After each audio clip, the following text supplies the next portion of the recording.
Oh, that's me. Gotta mark off. Oh, sorry, in camera. Oh, sorry, I'm over here now. Sorry about that, you guys. Okay, we're right to delegations. Aquatic therapy. Janice Stamps Rehab for Life. Is she online? I am. Can you hear me? Yes, Hi, we Janice. can. Hi. Welcome, Janice. Go ahead.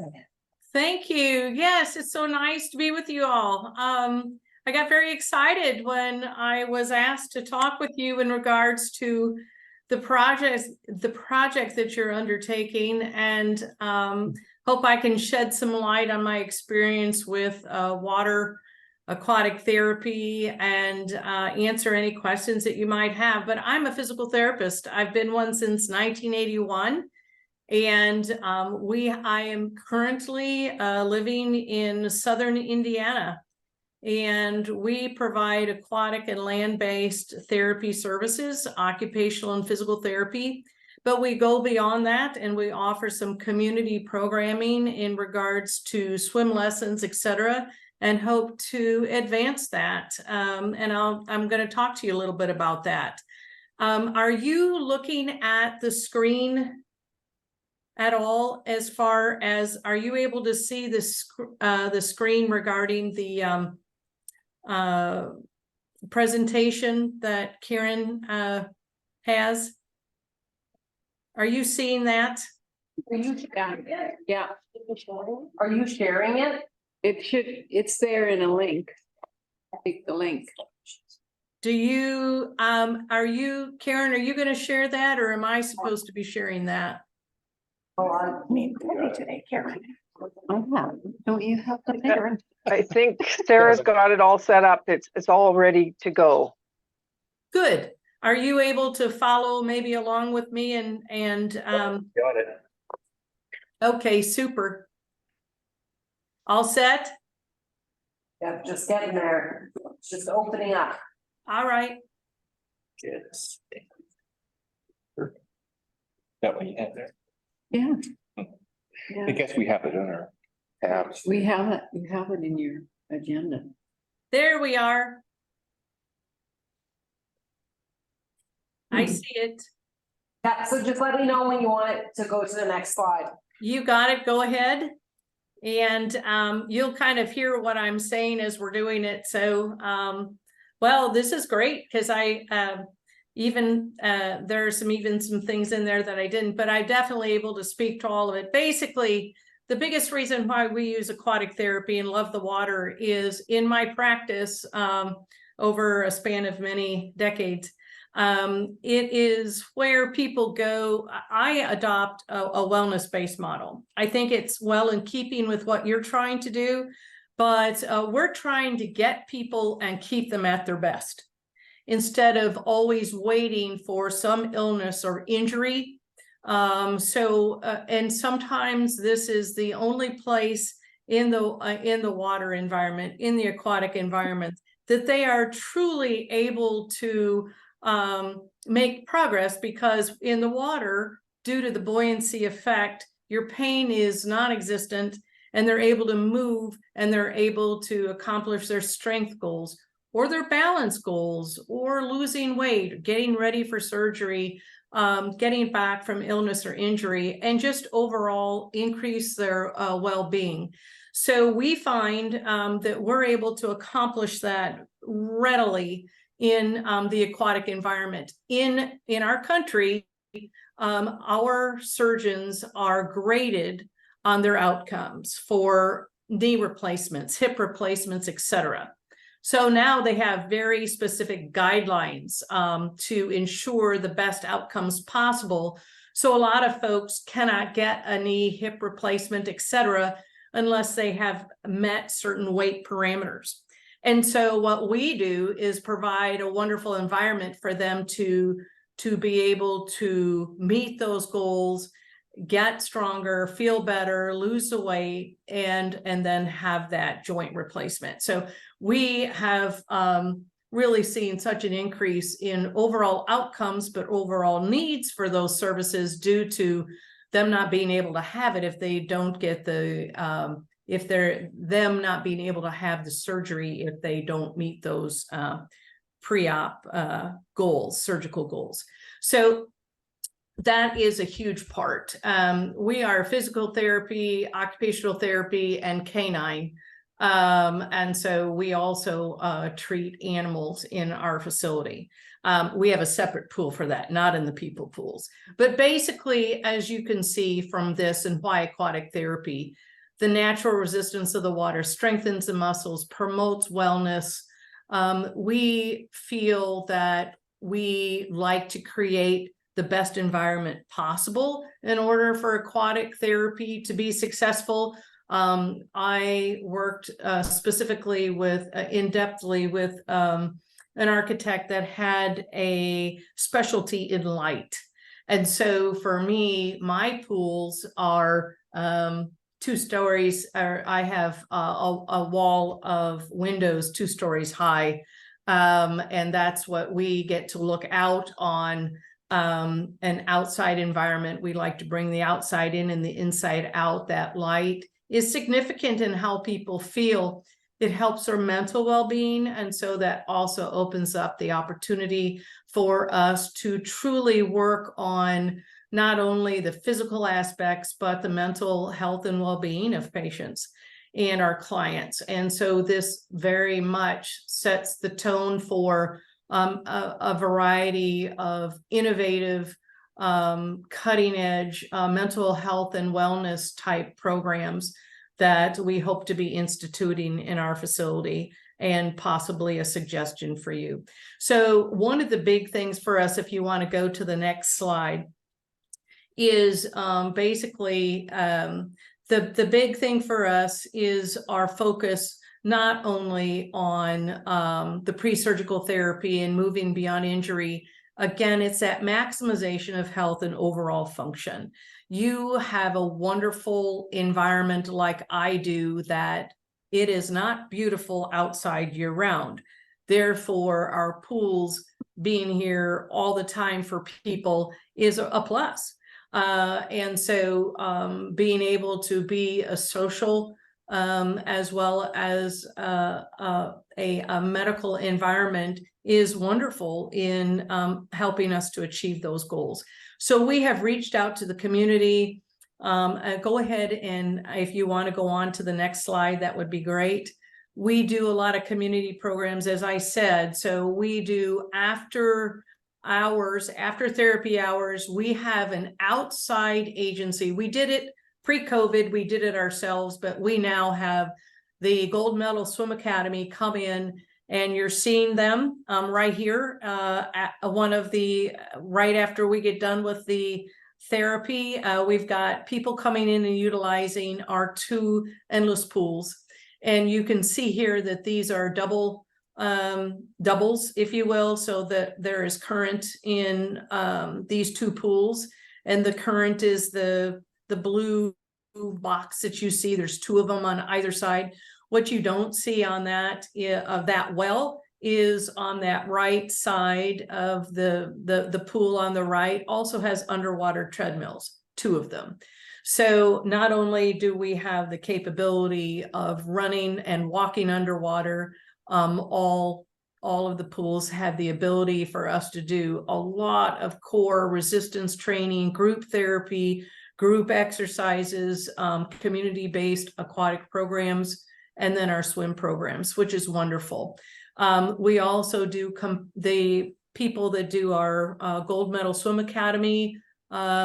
He was an Olympian himself, swimmer, and he was the one who was coach for Lily King, who has won multiple gold medals for the U.S. She is from this area, as well as Michaela, and she has won multiple gold medals on the Paralympic side, and he was the coach for them. So he has our coaching after school program and on weekends.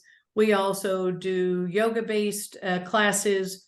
Tai Chi in the water is called I Chi, and we do that, which is phenomenal. And again, the counseling that we were talking about, this is a wonderful environment to have multiple different types of innovative mental health programming, where they not only get the counseling that is so important, but they also get physical and mental well-being training at the same time. And we're thinking about trying to put in kind of like a day program or a bridge between an inpatient and a straight outpatient program, and be there for them, with them throughout their whole process of wellness. And so this affords us that opportunity in the environment that we have. We made sure that not only did we want to make it an environmentally and mental health friendly place to be, there were no negative triggers regarding color or anything else that would kind of be a barrier to folks' improvement. So we were very, very careful with how we designed our facility. Go ahead if you want to the next program. Yep. Okay. So we here in this country have most everybody pay through, or our payment for therapy is normally done through insurance, the therapy aspect of it. We do have some private pay, but most everything that we do as therapists are paid through private insurance. They may have a copay or co-insurance, but that is a lot of our reimbursement. We do a lot of workers' compensation. And the rental agreement that we have is bringing other community resources for not only their buy-in to what we're trying to do to increase community awareness and participation, but for revenue into our facility. With them, the Olympic swim, or the gold medal swim academy, they pay me rent. And they also help take care of my pools. And so that is a source of revenue for me and increases my marketing capabilities through them without me having to do a lot. And it has been great. We've done commercials. They have been in magazines. It's just been great.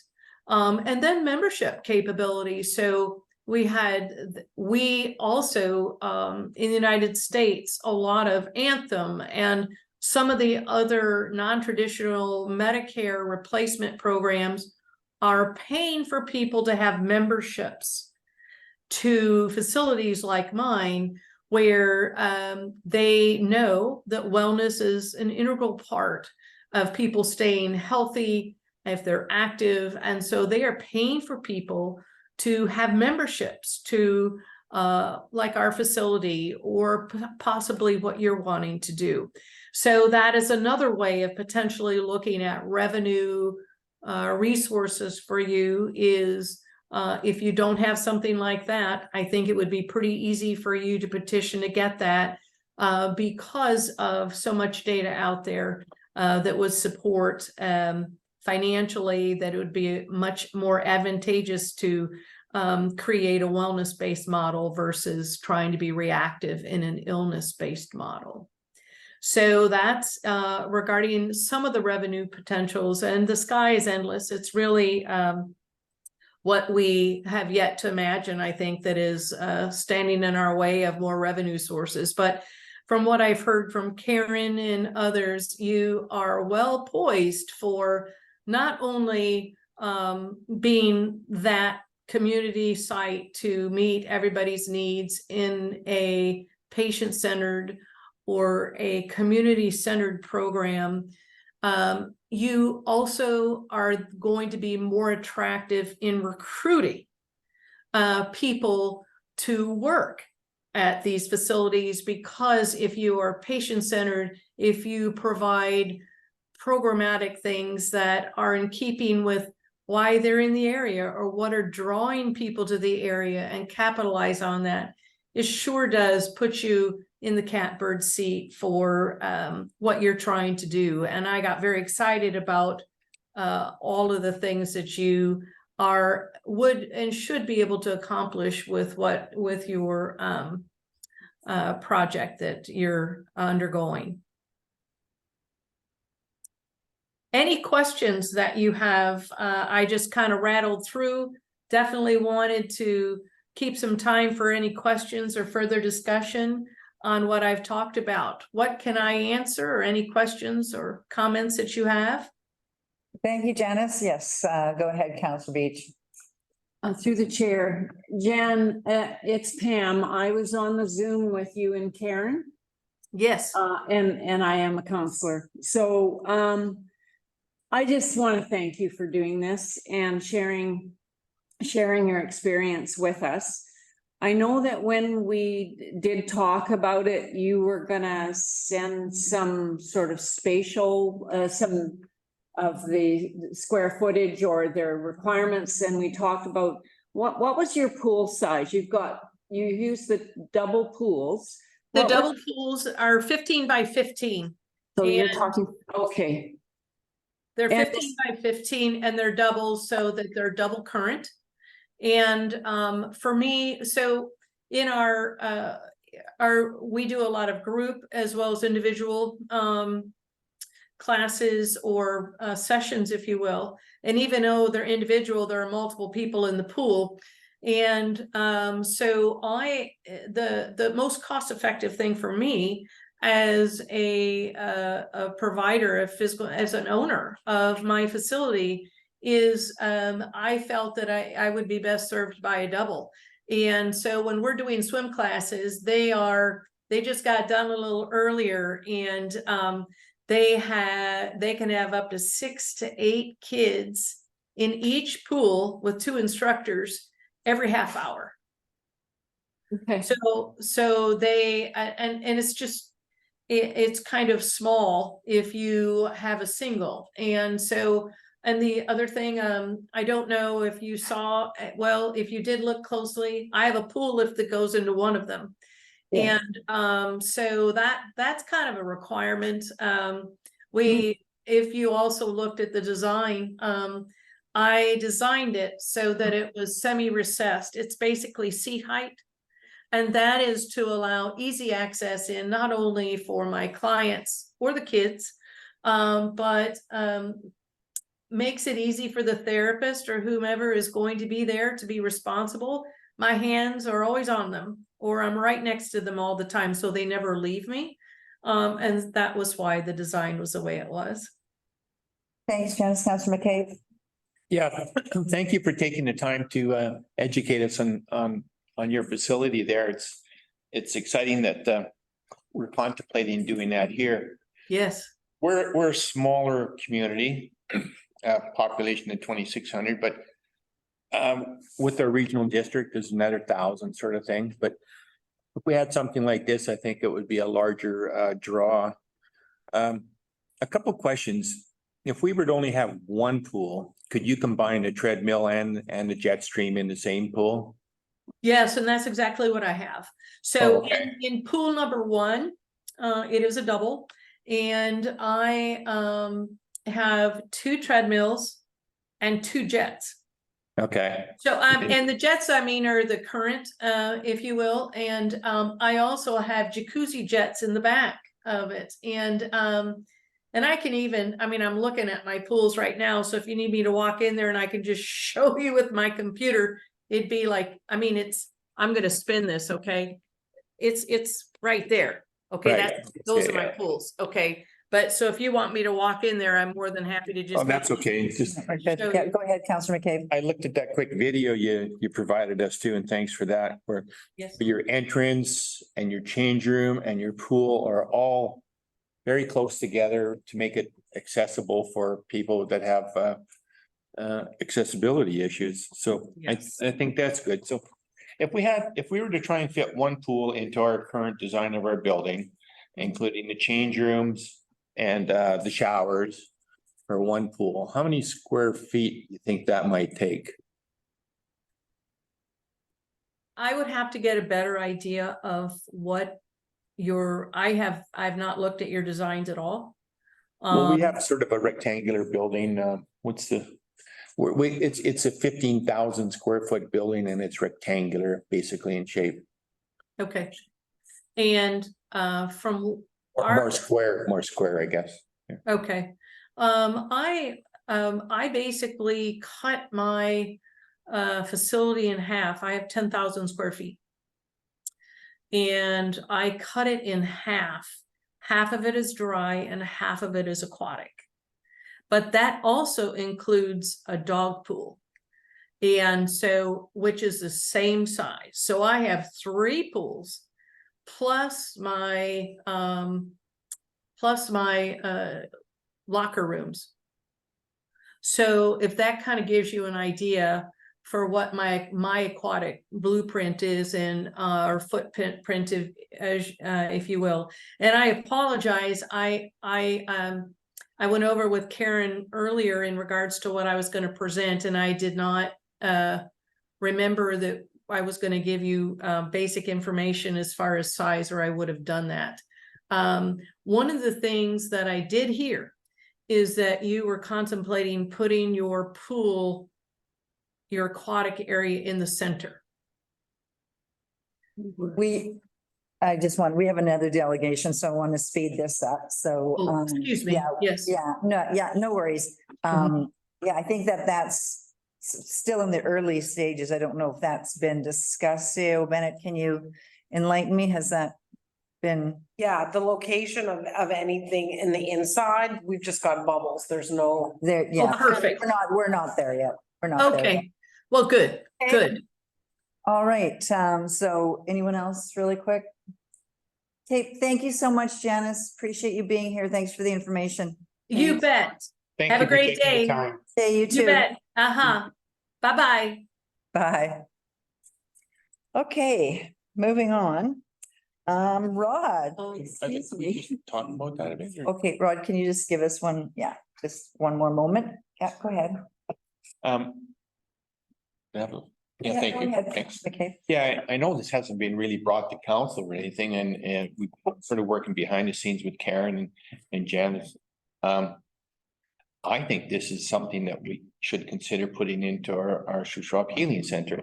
And I think we should probably change that name too, but anyhow. In our community health center, it's about $140,000 for one pool. Could have treadmills and swimming, the jets and treadmill. Pardon me? Could have a bike that sits in. Or a bike too. Yeah. So, and I was thinking, okay, we're already 2 million in the hole that we're spending local taxpayers' money on this building for. But I think this would be a good opportunity to ask Rona if this would qualify to access through the Economic Opportunity Fund to the tune of, the full cost of the pool, about 150,000, that's rounded up. Even 200 if it includes maybe the washrooms and the change rooms, showers and sort of thing. I think this would be an excellent asset to our building, and I think we could probably fit it in there. And I think if council's receptive, we could probably tap into Economic Opportunity to fund to pay for it. Anyone else? Councilor Beach and then Councilor. Through the chair. Yeah, I mean, why I like this so much is that it provides the opportunity to have the therapy in the building, but it also is an economic driver. There are no exercise pools like this around us, and people will come from Salmon Arm. And I don't even think there's one like this in Vernon where people can actually swim year round and get exercise and walk and run on a treadmill and get exercise in water. And if we were putting in a bike bowl, we're putting in a pump track. I mean, the person that she's talking about doing the lessons is an Olympic trainer. So maybe we don't know if we can attract someone of that level. But when you have a facility like this, you're going to attract professionals at a really high caliber. We could have people training in that pool, right? Athletes training in that pool. So I'm not proposing it. I'm proposing that it'll pay for itself and more and be a real asset for the building. And it doesn't need to be 2 stories. It can be 1 story. It could be I know that Karen had drawn up a double pool, and I didn't get a chance to ask her, but one of the reasons why a double pool would be good is that you have one pool for exercise and one is warmer for, kept at a higher temperature. Anyways, I think we need to talk about it more if we could. I think we do need to talk about it more. Gord, did you have? Yeah, just, it's like a great idea, just, operating costs, I mean, they have revenue, I don't know if she could share, I know it's a private facility, she's from Florida or something. She could share her revenue. Yeah. Her expenses and stuff like that, it would be, before we get too far down the. Yeah, exactly. And the space and the layout, there's a little bit to go. Go ahead, Councillor Bailey.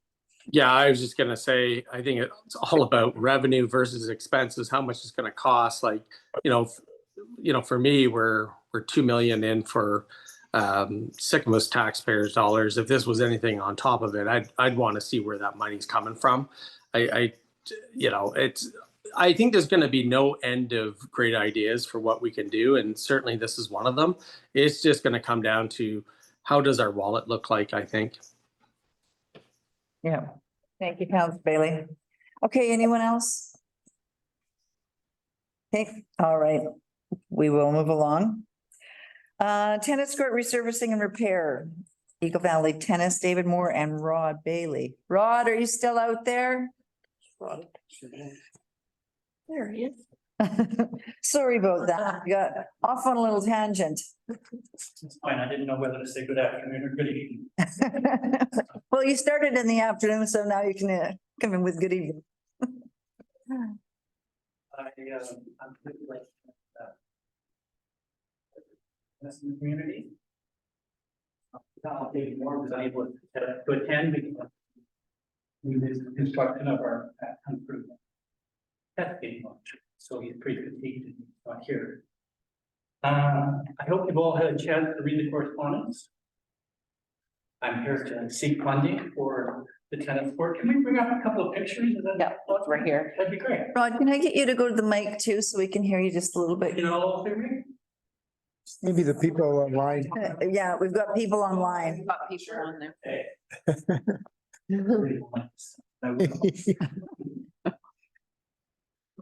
Raise a little bit, that's fair. Well, okay, there's a couple of things that I think need attention with this. Can we go to the previous picture first? It says public tennis courts, plural. I think if we just remove the S, that might be more appropriate. That's one detail I thought would be an easy fix. Let's go to the next one. So here there's a couple of things going on. Can I look here? Yep. Yeah. So you'll see this backboard here, it's about 8 feet by 4 There's a feet. pointer stick in the corner there, Rod, just over there. Oh, sure.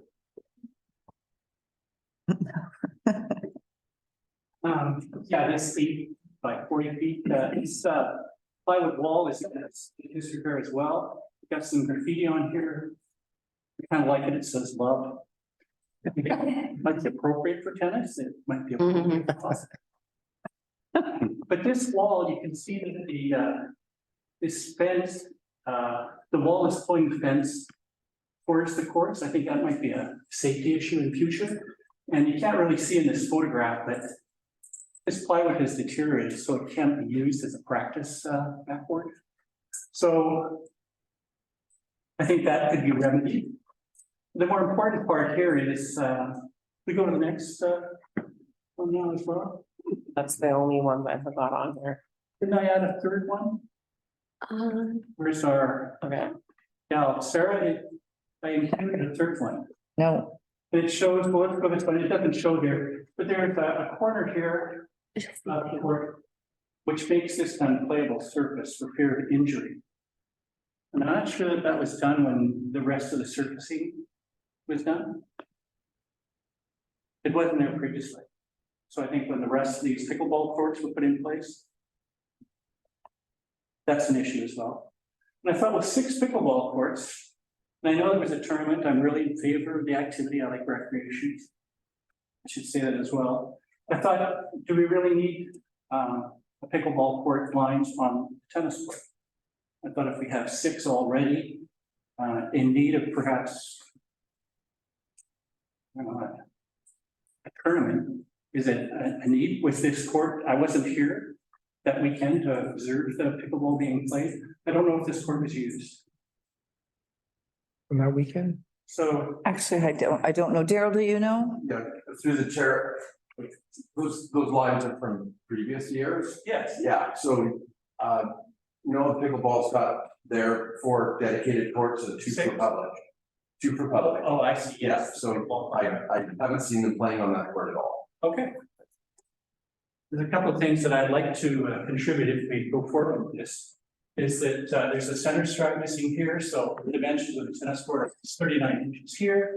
This center strut draws it down to 36 and then 39. A couple of other players outside of the community have noted that and say it's that would be an easy fix to do as well.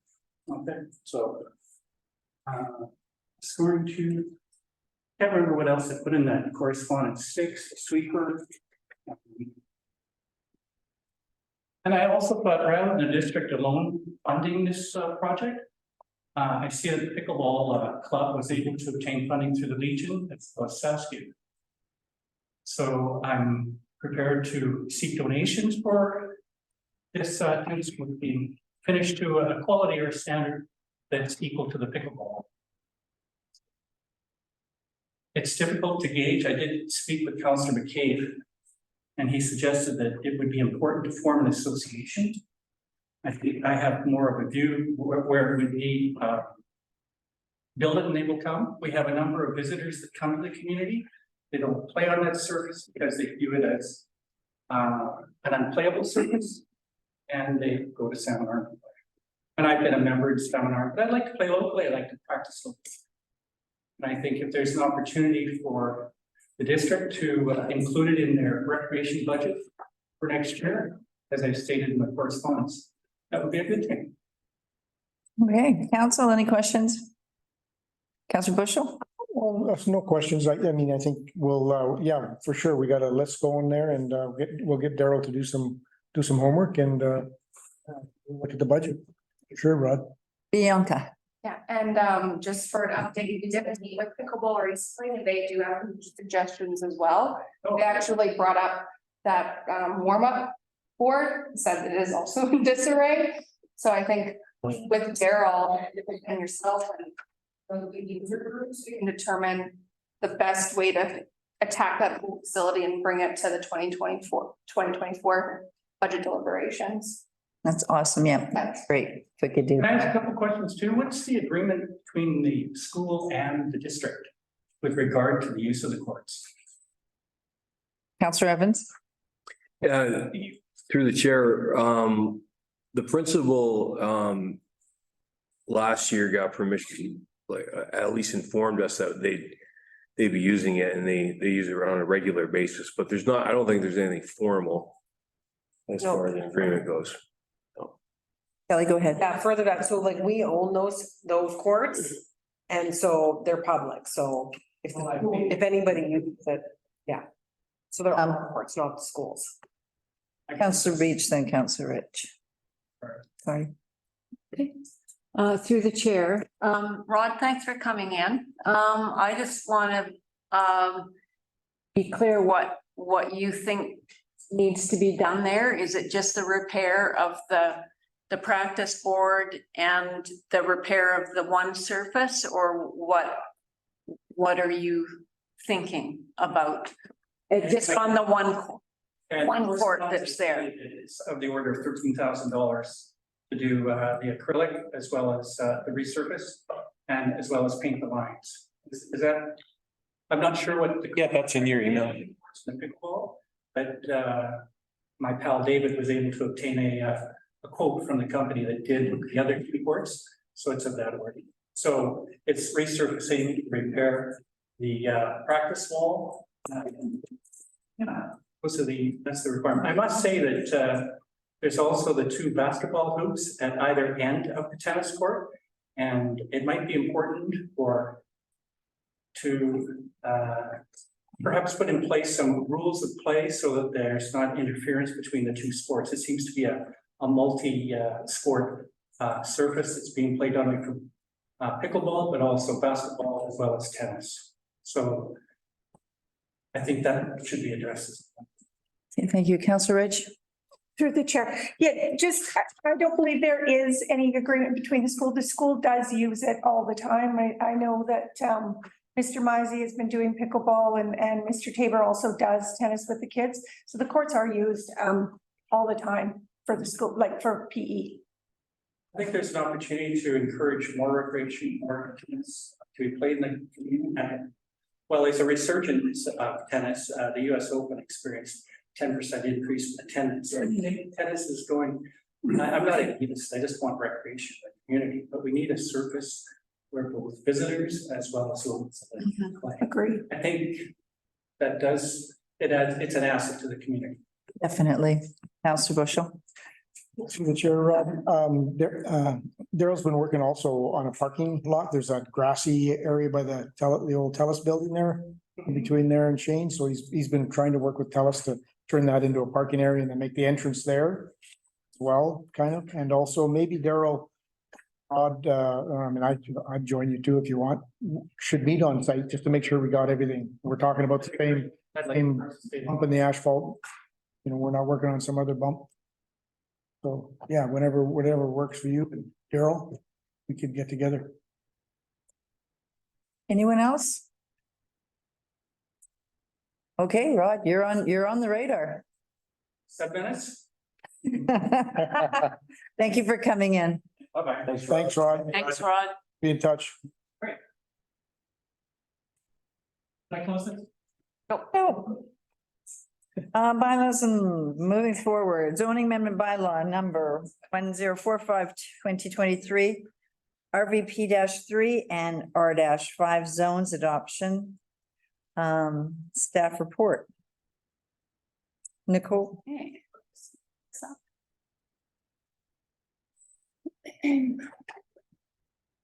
PowerPoint's a bit slow today. Ah, that's true. Oh, is she playing video games? I don't know, it's PowerPoint's in years. Downloading from a different drive.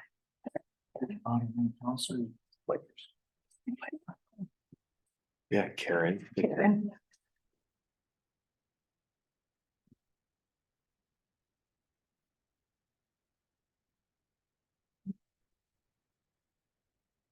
Okay.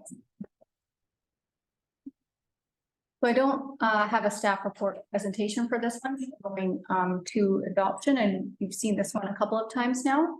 On the next slide, as a reminder, the proposed chief is to 1,020/22. We have adding Bunkie to the definitions, and then adding the RVP3, recreational vehicle park 3 for Old Town, and adding R5, resort residential zone, Old Town. And this is the recommendation. Okay. That's this one right here. Oh, that's the wrong one. I don't have a recommendation here. For this one. That's weird. Okay, so recommendation that the district of Sycamore zoning amendment bylaw number 1045/2023 be adopted this 13th day of September 2023. Could I get a mover? Councillor Rich, Councillor Evans, any discussion on this? Councillor Bushel? Yeah, just an informative thing for people online. This came to council and the planning committee before, and it's just an amendment that we're working on with the Old Town Bay development, and it's pretty straightforward. Anyone else? All in favor? Carried. Okay, zoning amendment bylaw 1049/2023, 710 Con Street, first and second reading. Recommendation that the district of Sycamore zoning amendment bylaw number 1049/2023 be given first and second reading this 13th day of September 2023, and that staff be directed to prepare a public hearing for October the 11th, 2022. Can I get a mover? Councillor McCabe, Councillor Bushel. Nicole, do you want to take it away? You skipped one, but I'll go with this one. Okay, so yeah, I think you were next, and then I don't, no, not on my agenda. Okay, so zoning amendment bylaw number 1049/2023 for 710 Con Street. So this went to the PDC last week or the week before. Our recommendation is on this slide. So I'm going to go through what this proposal is. 710 Con Street in black outline there. It's just a couple doors down from the fire department. Location, I guess maybe in regards to the highway. OCP is low density residential, and then the zoning is R1, 1 and 2 unit residential. So this is the proposal in black and the crosshatch. The crosshatch is the proposed subdivision parcel. And so this zoning amendment is site specific to this parcel, and it's going to be limited to the eastern portion. And really what it's doing is that eastern portion does not meet the minimum parcel size for that zone. So this site specific regulation would allow it to be 325 meters squared instead of the 450 meters squared required. The remainder parcel would be 602 meters squared, and it has an existing dwelling on it. This proposal would allow for the existing dwelling to meet the required setbacks and still allow, yeah, like we could go to the side, still allow home to be built on the eastern portion of the lot. So there we have the existing dwelling on the left. They're currently going through a couple renos, so it's the picture at the bottom left showing their work. And then the empty parcel has an outline of what it would look like. Okay, so lots of things to talk about here. Like I mentioned, it retains the 1.5 meter setback for the existing dwelling on the left, called the left parcel. And then the new parcel could support 131 square meter building envelope with 40% parcel coverage. So it's doable. We have some pictures coming up on another slide. Similar parcels support 1,800 to 2,500 square feet dwellings. The minimum front setback accommodates the required parking stall depth. And then the parcel width can accommodate 2 parking stalls with 2.8 meters in width. We've done our internal consultation or referrals, no objection. And these were a couple of examples that could fit in there. I think that was it. Okay, thank you. Councillor Evans? Thank you, through the chair. I like this because we get more housing, and I think we need to be creative, and lot sizes should be maximized if we can. Perfect, thank you. Councillor Bailey? You're on mute. Sorry about that. I gotta remember how to do that. Yeah, no, we had a really good discussion about this at PDC, and I echo what Councillor Evans just said, that you know, one of the things we have in Sycamoose, and I think Councillor Bushell has mentioned this many of times, is our lot sizes are large. They can't they have the room to accommodate further housing. And so I'm 100% for this, and I really hope you know, our planning department has done a really good job of encouraging this. And we actually even had a really good feedback from the owner of this property saying he felt that it was a really good interaction with the district of Sycamoose, that we were so open to this. So I really hope that this experience will tell other homeowners, you know, please invest in Sycamoose. If you have a lot that's big and that you can do more housing, great. We want to find a way to do that. So yeah, I just want to say thanks for the, you know, to Nicole and to Sarah for helping stick handle this through. And I hope to see a lot more of this. Thanks. Thanks, Councillor Bailey. Anyone else? Okay, let's call the question. All in favor? And it's carried. Okay, moving along. District of Sycamoose Housing Agreement Bylaw 1046/2023 amended third reading. Recommendation that the District of Sycamoose Housing Agreement Bylaw number 1046/2023 be given third reading as amended this 13th day of September 2023. Kelly. Yeah. I'm just gonna get share screen working here. Okay.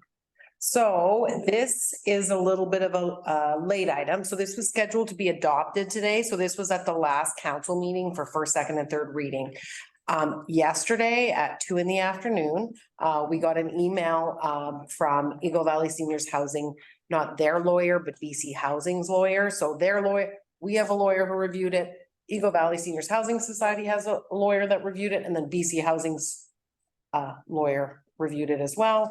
And they provided us some feedback yesterday at 2. So in order to catch, so then our lawyer and myself reviewed those changes. There's nothing that changed the nature of the agreement, but it makes BC Housing happy, who is ultimately funding the project for Eagle Valley Seniors Housing Society.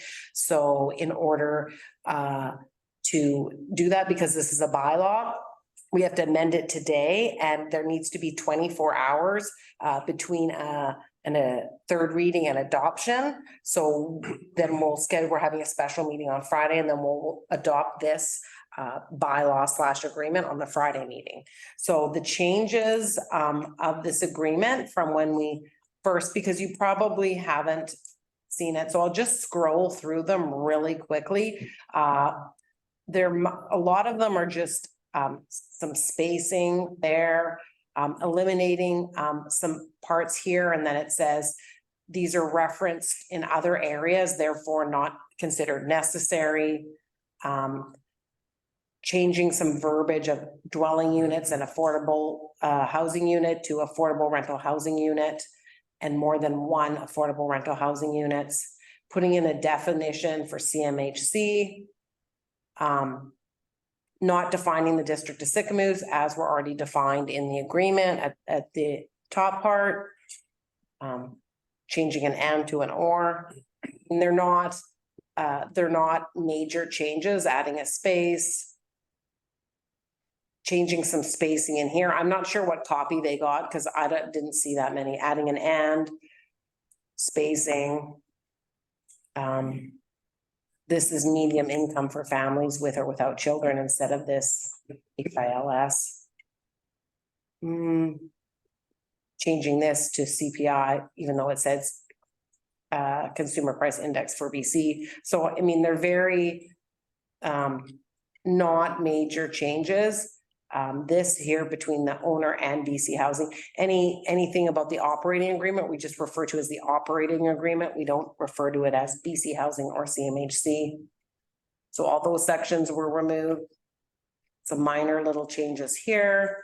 I guess the most, let's see. I'm just scrolling through it to see here. Factor into the annual operating budget. That's just a question. They're nothing that changes the nature of this agreement. She's got some questions in here, but that's fine. They're not in there. And then adding another different indemnity clause here. Striking out that we will refuse to issue a development permit because we already have that other powers.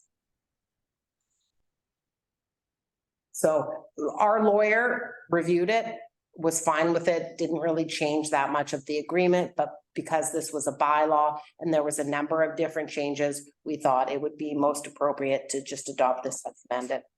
Does anybody have any questions or comments about it?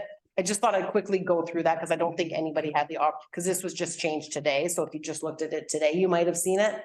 Otherwise, and just as a refresher, this housing agreement only comes into play if the operating agreement that Eagle Valley currently has no longer exists. So it's only relevant if the operating agreement with BC Housing no longer exists. So, which is highly unlikely. And what it says is that the tenant mix will be determined by the owner, which is the Eagle Valley Seniors Housing Society. And it will be a combination of rent geared to income tenants, market tenants, and exempt tenants. Okay, does anyone have any questions? Council? Councilor Bushel. Through the chair, Kelly, RGI. Rent geared to income? Yeah. Yeah, is that not defined? Should we not define that? Is that defined? Oh, yeah, that there. Couldn't find that either. Rent geared to income. Yeah, just under definitions. Just, There's a lot of definitions, eligible tenant Yeah, but not for RGI, I couldn't find. with respect to rent gear to the following annual amounts. Will equal, so as just a single definition for that. Because it goes through and it talks about it throughout the whole document, but it doesn't really say what it is. Good snag. three Three lawyers. RGI tenant. Oh, there it is? Right here, X. Means a family whose cumulative gross annual household income does not exceed the maximum income for RGI tenant. Go ahead, Yeah, Sarah. that's Sorry. minority. Yeah, that's. Sarah. A lot of circular definitions in this agreement, yeah. No, through the chair, I was just gonna mention that it was noted under rent gear to income tenants, and above it has those maximum incomes noted, correct? Yeah, Where you were previously. correct. This here. Hey, anyone else have any Okay, questions? good work. Did I get a mover on this? Counselor McCabe, Sure. yes, seconder, Counselor Rich. Thank you. Okay, any more discussion? Okay, all in favor? Carried. Thanks, Kelly. Where are we now? That's that. District of Sycamoose Parks Regulation Amendment Bylaw number 1053-2023, first, second, and third reading. Recommendation of the District of Sycamoose Parks Regulation Amendment Bylaw number 1053 be given first, second, and third reading this 13th day of September 2023. Can I get a mover? Counselor Evans, Counselor Rich. Daryl, do you want to take it away? Sure, through the chair. This is a little bit of cleanup and a little bit of an add-on to the parks bylaw, just through the previous discussions over Lucky's Beach, which was formerly Tecumseh Beach.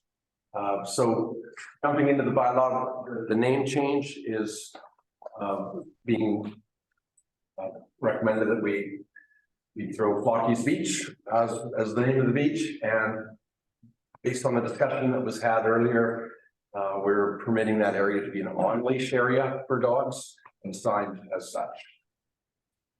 So a little bit of housekeeping and just working in the dog component. Perfect. Okay.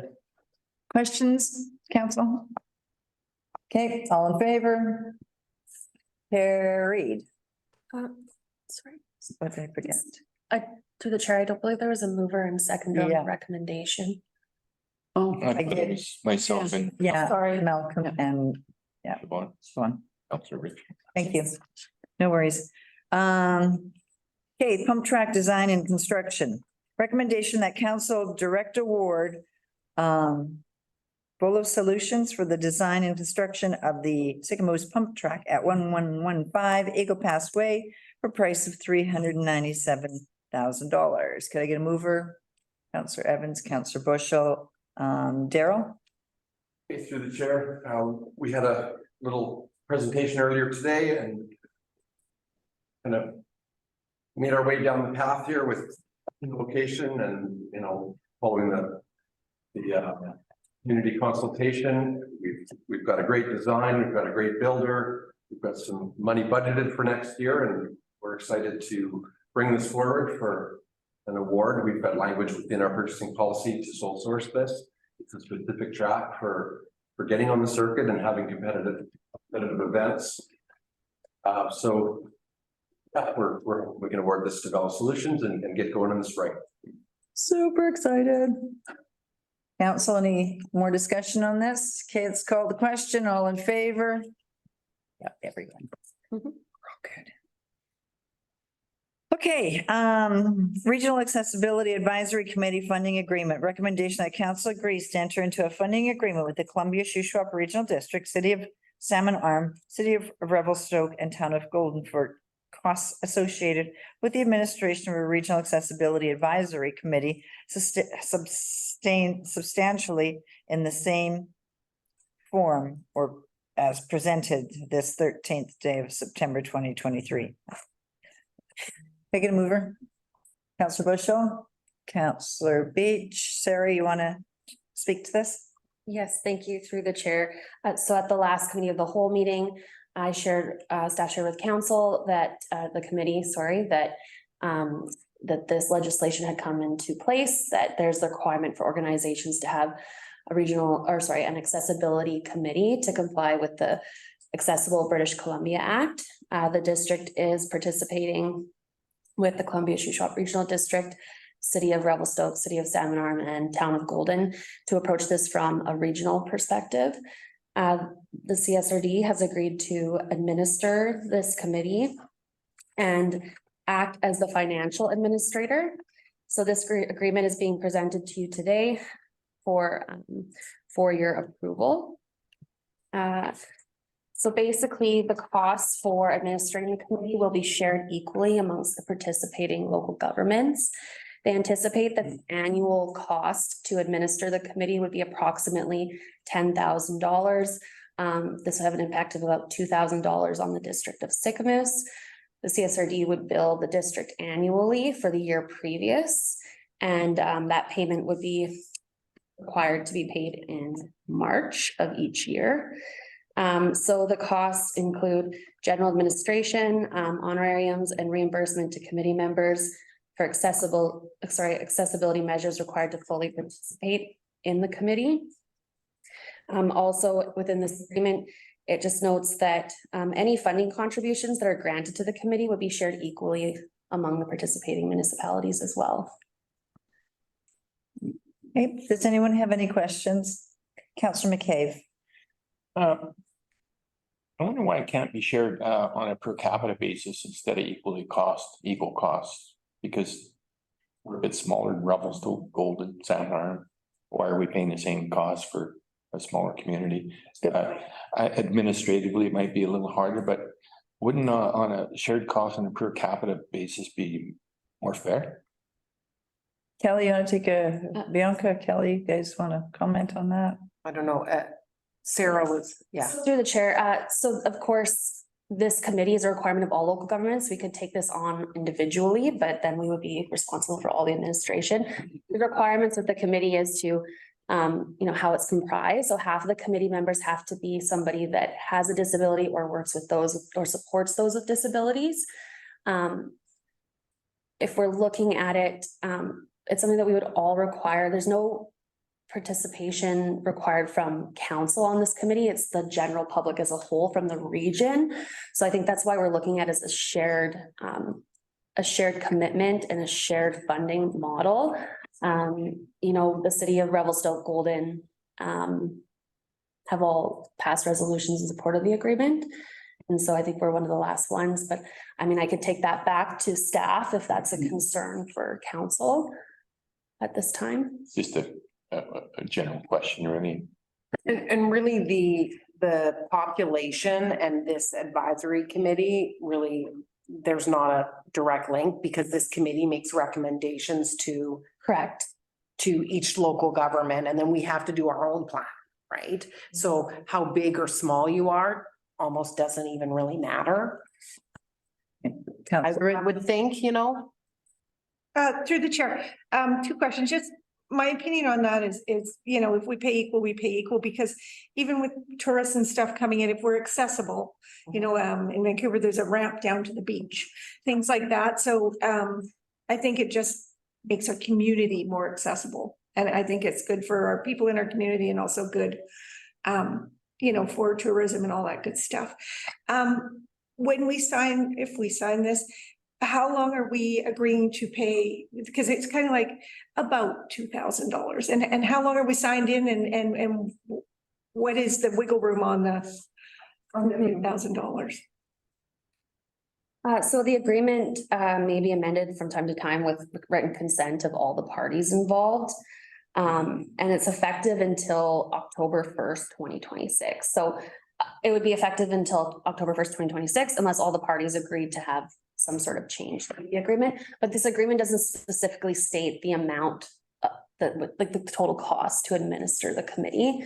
That's a ballpark figure regarding general administration and those, notice costs. The committee will meet 3 times annually. is what's being proposed. And sorry, I failed to mention this previously. CSRD staff are currently working on the terms of reference for this committee and working on preparing advertising to complete a call for interested persons to serve on the committee. So those will be presented to council as well. We're presenting this to council to show the province that we have a plan for a plan, because these changes for legislation, this requirement came into effect on September 1st. So we're a little bit behind, but we're showing the province that we're making an agreement to work together and bring forward this committee with the terms of reference and proceed with making recommendations for plans for each participating local government. And those like advertising costs and stuff like that, that's what's gonna be shared, right? So if they don't do it, we would have to do it. So it doesn't really matter your population base, they're kind of really. Councillor Bailey. Yeah, but I mean, this is a funding agreement that is much like the stuff that we're dealing with on the arena, I kind of think, or because this is a bylaw, is that correct? No. No. Okay, well, then my only concern here is, shouldn't there just be an upper limit on how much this will cost? I know it's left unlimited, but if it's gonna be 10,000, why don't we put that in the agreement? Through the chair, I think this is because it's a new committee, right? They don't have the terms of reference form. They haven't formed, the members, they don't know quite exactly what it looks like at this point in time. So, I mean, I can take questions back to CSRD staff, but I don't have, a specific answer to why the amount isn't actually included in the agreement. So could I just ask a quick follow-up? Where did they get the $10,000 estimate from? So again, that's based on the amounts under financial implications, the costs that are noted there. So general administration, honorarium. So I mean, they did give some numbers based on staff time. Let me just bring that up.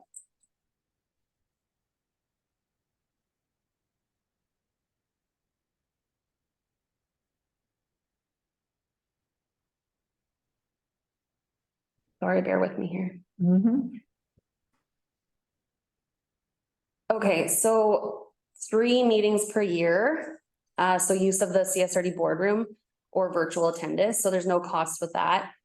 Staff, so this would be CSRD staff time during regular work days, is in kind. And then after hours for a 3-hour meeting, which includes 2 staff members, is around $400, 3 meetings, $1,200 a year. Mileage for 7 guests. Sorry, I failed to mention that mileage for those that are serving on the committee. Which could include people coming from the Golden area. So they based it off that distance, 500 kilometers round trip, $340 times 7. So 3 meetings per year, $7,140. Printing paper for agendas, if computer laptop is not available. With all those factored in, approximately $10,000 a year, potentially, some snacks for those that are participating on the committee. Beverages, that sort of thing. Okay, thank you. Councillor Bushell. Yeah, through the chair, I mean, I do think it's a great idea. Something that we're not professional with that, and it's good to have some help at it. But I was concerned about the costs as well, because and it'd be nice if you could do a per capita, like we maybe should have done on the rail trail. In hindsight. Anyways, but I do, the contract does read, we can terminate after 6 months. So, if they throw a big number at us, I mean, it's really only $2,500 or whatever it is. And then we can terminate, Do our own. Councillor Rich. Through the chair, kind of just what Gord said, $2,000 for salmon arm compared to 2,000 with their tax base, compared with our tax base is a different number on your tax bill. So I just want to make sure that we are putting a cap on it, or we're not signing into something. It could be $2,000. It's not a good number. We either need a number or a cap on that number, in my opinion, before we sign an agreement. And I think this is absolutely fabulous. I'm all in, but just want a little bit more solid numbers. Councillor Bailey, is your hand still up, or are you is your hand up again?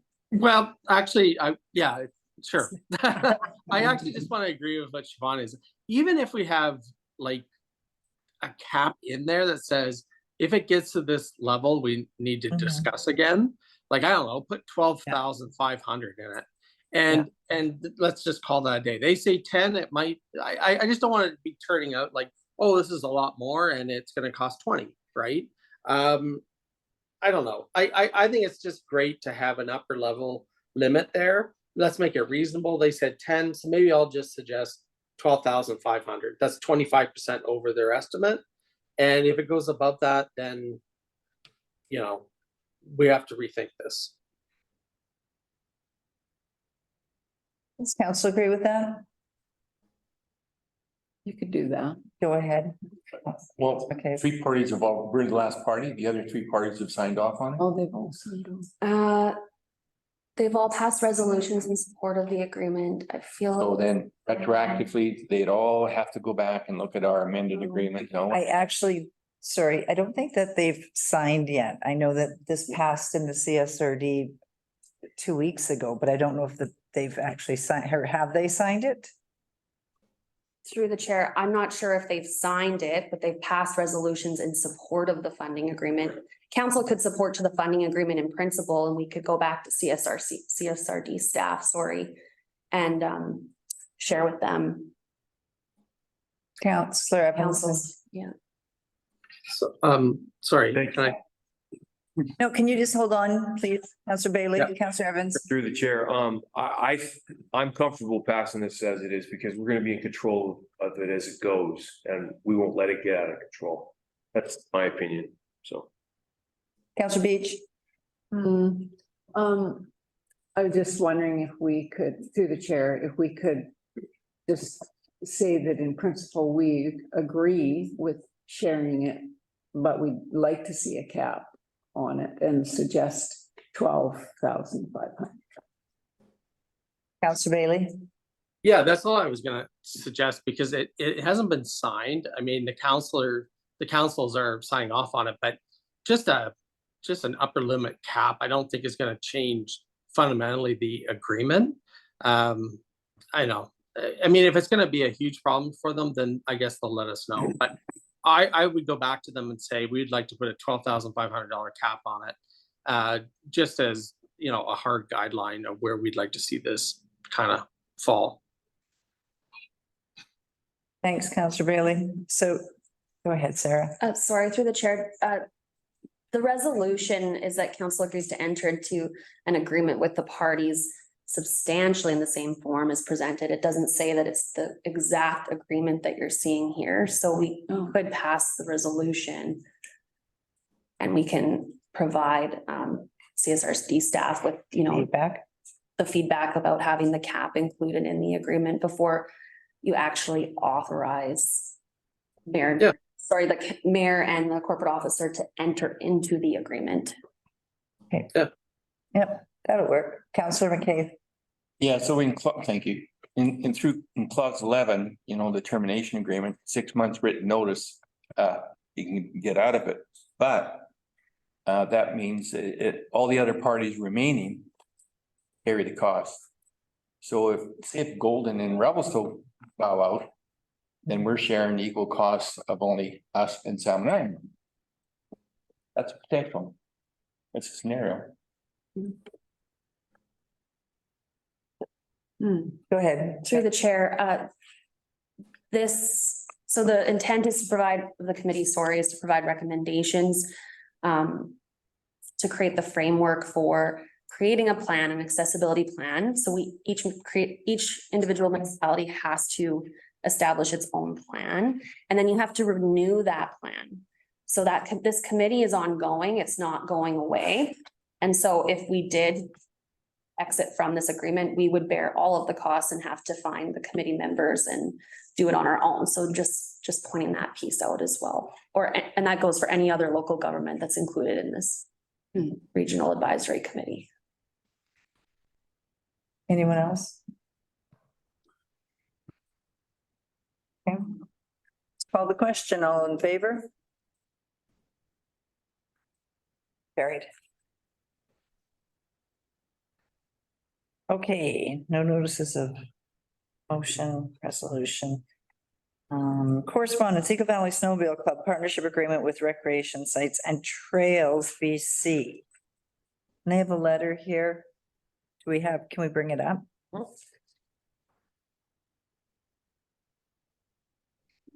Gordon, do you want to speak to this?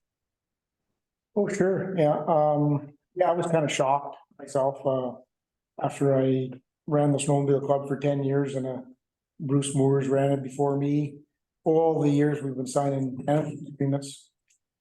Province to manage our trails and manage our areas. All of a sudden, we find out that we're not approved for Owlhead or Blue Lake. And all the years, every year you sign an agreement. And we went through the whole process in the beginning. And now the province wants us to come back and do basically a cumulative effect study. CES. Yeah. On each Yeah. hill. An accumulative. And it's just out of this world. I mean, I remember when we wanted to, we had BC Parks at Yard Creek for the Blue Lake parking lot. And we wanted to expand the parking lot down there, and we had to do this same study there, and the club couldn't afford it. It's just way too much money. So now this new, our rec officer that I dealt with, Ken Gibson, is no longer there. He was there forever and making us sign these agreements. And then when I left, I signed a few agreements with, our club president signed the agreements with the new rec officer, Marcy Bennett, who's no longer there again. And now we have a new rec officer, and yeah, they want us to go out and do these two studies. So we were hoping to be able to meet the new rec sites and trails director, because there's a new rec sites and trail director in Victoria. So we were hoping to maybe meet them at UBCM. But another thing I think maybe Gordon McDougall might be the one we could ask as well. Donald, sorry. So yeah, it's just awareness that, Natalie is reaching out to us and seeing if we could meet somebody at UBCM and talk about this, because there's no way around it. It's all new staff we're dealing with, and they say, nope, that's the way it is. You guys gotta even try to argue with them. Hey, listen, we've been signing these agreements for 20 years. And they still, that doesn't matter anything. And so what happens if you don't? Well, they cannot, we will have a management agreement, and then we won't be able to groom the trails. That's two mountains that we wouldn't be able to groom. We'll only be able to do Queest and Eagle Pass. And we wouldn't be able to, and they could decommission the road if they see fit. Councillor Bailey? Yeah, I mean, this is incredibly concerning. It seems like now there's a summer issue, and now there's a winter issue, all coming back to more regulations. And I don't know if this is going to require I suspect this is going to have to require a bit more of an overall strategy from the town of Sicamous, and maybe even surrounding municipalities on how to deal with this. I mean, sledding, we know in Sicamous, is one of our economic drivers in the winter. I mean, for a lot of businesses, it's one of the main primary things that we do to get tourism in during those slower winter months. And as Gord said, if we had two of these trails shut down because the province all of a sudden has decided in their infinite wisdom that they just don't want to do something this year that they've done for 20 some odd years, then to me, this is something we got to get to the bottom of, because if it's going to be that capricious of a decision-making process, then that puts into peril our whole entire local economy, not just on this, but on water use, dock uses, all of these other things that we are now experiencing on some levels. And but I think in the meantime, I like Natalie's suggestion. Let's try to talk to some people at UBCM. But I think overall we're going to have to get our heads wrapped around this, because this is really concerning for our entire economy, and it's really concerning how these decisions are kind of being made. And it doesn't really include us in a consultative fashion, but the impacts are all on our community. Yeah, I agree with you. Yeah, this is be important. Go ahead, Kelly. Yeah, so we were aware of this letter, and Sarah booked a meeting. We actually have a confirmed meeting to go with staff. Because the staff one closed later than the ministry ones, to go about this particular issue as well as our section 57 for Owlhead. It's with the Ministry of Environment and Climate Change. Chair, the request was with Rec Sites and Trails BC, which is, they fall under that ministry at this point. Okay. Yeah, so we And have the executive director was the specific request. perfect. And it's September 20th at 9:10. And the nice thing about the staff meetings is they're a half an hour versus 15 minutes.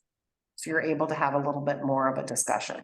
Perfect. Okay, so we'll we'll take a wait and see what staff comes back with approach on this. Councillor Bushel. Through the chair, maybe, Sarah, we could ask Natalie to provide her last submission of both Owlhead and Blue Lake. Because in our management agreements, we also have to provide a management plan and of each area and your financials and all that stuff. So you gotta provide and so if she could do that, then we can take that with us and say, here, this is what we're doing annually and this is what we've been signing annually for years. And now you're gonna make us do a study. So we should probably be prepared to take that stuff, or yeah, should be. Yeah, anyone else? I'm just wondering if we shouldn't be writing a letter as well and including this in it prior to. When do they want the study, completed by? Is this gonna affect sledding this year? I don't think it will this year. Okay, so there's some, I don't know, yeah. You never know with the new staff. You don't know. Yeah, go ahead, Councillor Bailey. Yeah, I mean, if they haven't given the agreement to use those trails, then it will affect this year. Because, I mean, correct me if I'm wrong, Gord, if we don't have that, then as you stated, they wouldn't be able to do grooming. I assume they wouldn't be able to take trail fees, all these other things that the club does, right? Yeah, it's part of your agreement. They can take your trail fees away and everything. You can't collect. So I guess that was my question. Should we be writing a letter as well? So just one. Hang on one second. Councillor Beach. Through the chair, they've asked for a meeting at UBC. And representatives of the Recreation Sites and Trails BC to discuss the matter. Yeah, staff is going to. Oh, staff. Yeah, that's just staff. Yeah.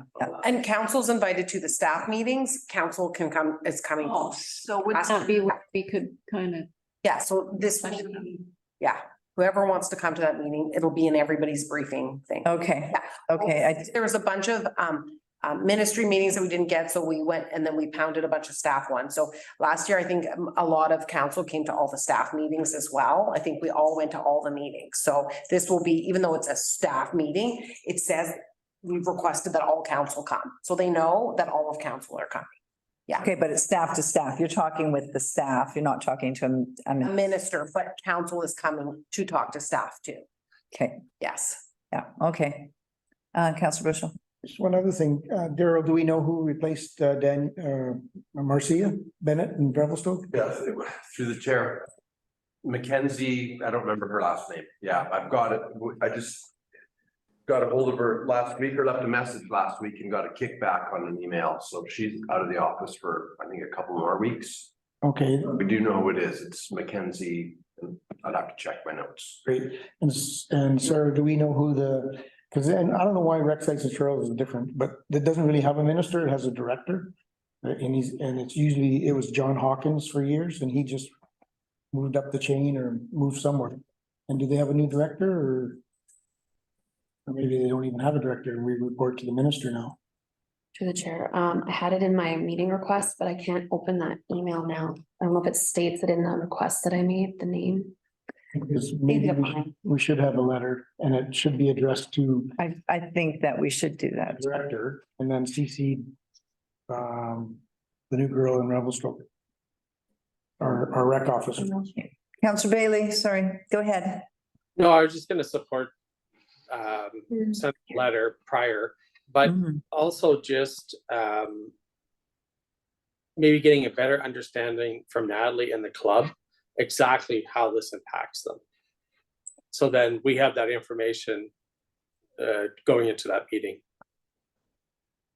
Okay, thank you. So Kelly, is everybody in favor of sending a letter to start with? Like, so let's just get them, let's get their attention. And then we can have the UBCM staff meeting. Sorry, Sarah, go ahead. Sorry, through the chair, is council wanting this letter to be sent prior to next week? Is that what I you're think we requesting? should send it to the minister prior to next week so that their staff, if staff knows. I think they should be given, Kelly, what are your thoughts? Well, I'm just thinking of timelines, because I know we're like we've got a lot of prep work. Right, and then writing a letter as well, so it's like there's only so much time. Yes, and then we have special meetings and then golf tournaments and other things happening, so. And other obligations, like I know I've got a few other meetings. I know. So there's a lot of work on our plate, so I feel like, you know, we can go, but at like maybe next week while we're there, Sarah can work on writing a letter. I don't know, Sarah and I will talk about it, we'll try to get some kind of letter done up, we'll see how the next 2 days go. Okay, thank you. And you want that to go to the minister or the? Whoever, is it the director or the minister? Is it a minister now? Executive director now. Jenny Aikman. Yeah, and we could get Natalie to help produce it too, a letter. After, you know, because it doesn't have to. From the district of Sycamus. It doesn't have to be big and long, it's just. I know. Point. I know, but. Okay, all right, Kelly, we'll leave that with you. Thanks, with all the other stuff. Yeah, all good. Councilor McCabe? No, Okay, let's move on then. Liquor cannabis regulation branch consultation. Ian, do you want to speak to this? Yeah, well, we talked about it at planning and development, and it's actually just that they're asking just for our opinion as a municipality, but it's a pretty sensible, in my opinion, proposal. It's, let's say a liquor store, let's just say our BC liquor store closed down. Right now there's burnt down, let's just say. There's something called a 1 kilometer rule where you can't place another liquor store within 1 kilometer of another. Now we have that in Sycamus because they're both grandfathered. They were both there prior to that rule. But if something happened now, the province wouldn't have the ability to say, hey, BC liquor store, you could have a temporary location, say in the parking lot beside the burnt down store. And they're just trying to update this kind of regulation. So I think it's pretty sensible. It's kind of, it was always a big, I think, blind spot in their regulations in case something happened or in case a store needed to be renovated, they couldn't do something temporary. Okay, anyone else have any comments on that? Does anyone want to comment on any of the correspondence that we've got coming up? Councillor McCabe? yeah, the one from Jim Buckner, Buckner? boat ramps. We should respond to that and say that. What would we, maybe through the chair to Darryl, what would we say? Through the chair, I have responded. I phoned him. Oh. And he got some detail on where he was having a challenge and we've addressed it. I did explain to Jim that we're having a tough year with the boat launches. The water's low and we're kind of in that window where it would be nice to pick a spot here or there, put some more precast blocks out a little further, but again, you don't want to make a runway too far. You've got to You've got to kind of balance that. I've got barge coming to blow some rock back for us in the next few days. So that'll help a lot. That way we're not actually having to get into the water. So we've spent a lot of hours on the boat launches this year and we'll continue to do that. Jim was happy with the reply. Good, thank you. Perfect, thank you. Counselor Bushel? As through the chair, Daryl, if we're ever gonna do any work to boat launches, this is the year to do it. So it's to get into budgeting, we should really take a strong look at it and see if we could maybe even try to get some approvals, like, so, I don't know how far we need to work with, the Crown, or maybe we're not allowed to do work on our boat launches anymore. Section 9. Apparently, if we don't talk to anyone, we can do whatever we want. But anyways, this is the year for us to really try to do some, put in some extra pads if we can and budget for them. Counselor Rich? No, Counselor Evans? Sarah? Sorry, through the chair, just going back to the liquor cannabis regulation branch consultation, there's actually some specific asks of council, and I don't know if, Nicole, do you want to speak to? Sure, through the chair. Council? Counselor really did a good description of one of the asks, and that's about the temporary relocation. But there's also a second ask about prescribed ID for purchasing liquor and cannabis. And I don't know if we need any kind of direction to write letters of support or not support for two requests. So that's taken one ID or two IDs down to one ID, which That's the first one. it's not a problem, I don't think. You're still getting ID'd. And the other one is, which Ian said, is probably a good idea. And he's in the business, so I would suspect that would take his word on that. So do we need to request anything? Do we need to tell you to do anything? I mean, we could, I guess. Or could we just go, yeah, we read it and not comment? Oh, sorry, did I just say something? Yeah, go ahead, Ian. Yeah, no, I think we should comment, and I think we should comment positively on both. I mean, the technically in BC, you're supposed to give two pieces of ID when you're purchasing alcohol. I think in practice, this hasn't really ever happened. Most people just provide a photo ID with your face and your basically your driver's license. So I think they just want to update the regulations to say, hey, if you give us a driver's license, that's good enough for ID. You don't have to give us a second piece. So I think that's a sensible one as well. Okay, all right. When staff has a moment, you can positively respond to this. Anything else? Okay, Sarah? Chair, sorry, just Nicole, are you wanting a resolution on that for council's direction, or are we good? Just. I think we're good. Okay. Okay, so recommendation that the regular council meeting for September the 13th, 2023 be adjourned at 6:30. Can I get a mover? Councillor McCabe, Councillor Beach, all in favor? Bye, Ian. Bye, have a great night. You as well.